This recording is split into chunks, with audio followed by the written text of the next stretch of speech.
Hey there, self-improvers. Have you ever had that voice in your head holding you back? The one that whispers, what if you fail? You have a great idea.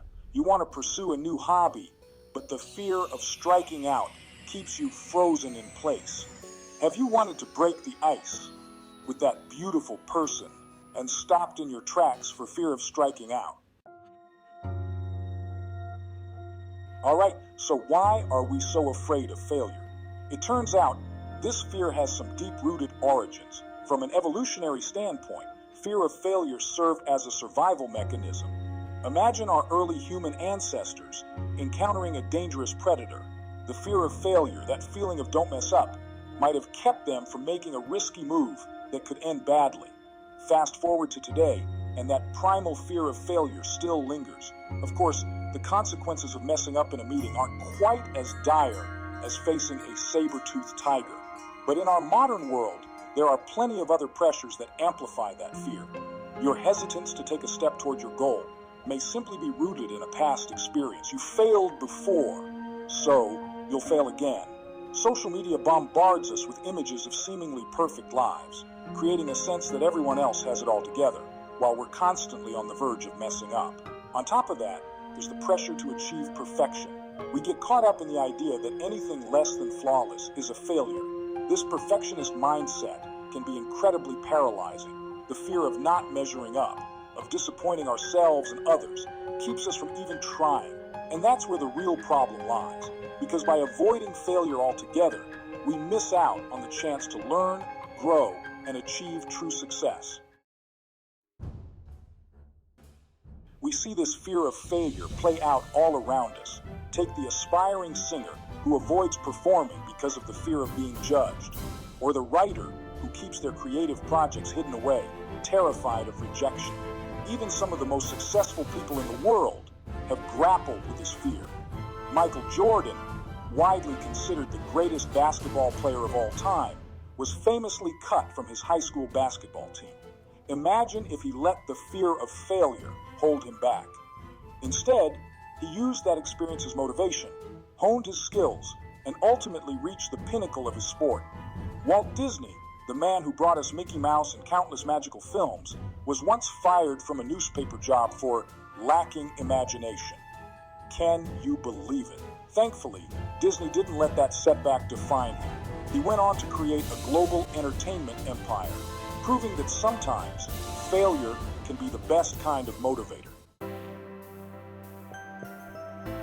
Alright, so we've established that fear of failure is a common roadblock, but it doesn't have to hold us captive. Here are some practical strategies to help you overcome this fear and embrace the learning opportunities failure presents. Strategy number 1, reframe failure as feedback.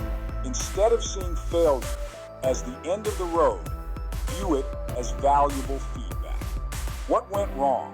What can you learn from this experience to improve next time? Take some time to reflect on your experience. Jot down your observations in a journal or have a conversation with a trusted friend or mentor.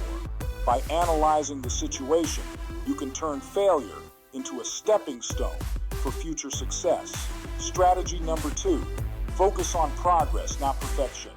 Let's ditch the idea of achieving immediate perfection. Growth is a journey, not a destination. Celebrate small wins and progress along the way.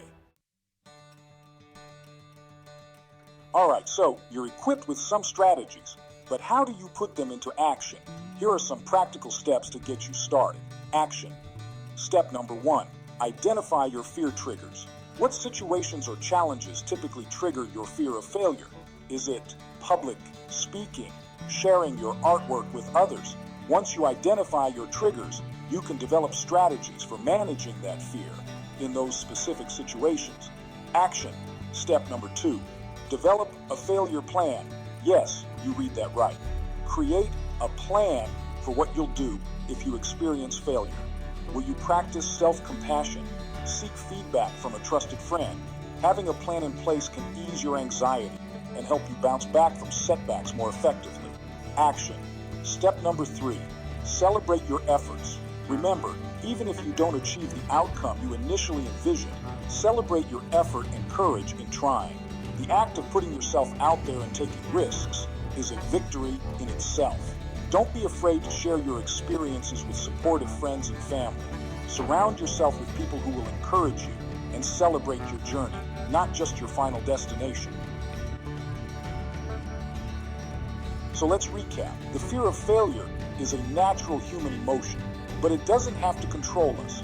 By reframing failure as a learning experience, focusing on progress, and cultivating a growth mindset, we can overcome this fear and unlock amazing opportunities. Remember, failure is not the opposite of success. It's often a part of the journey. It's about picking yourself up, dusting yourself off, and using those experiences to become a stronger, more resilient version of yourself. Ready to take action? This week, I challenge you to take one small step outside your comfort zone.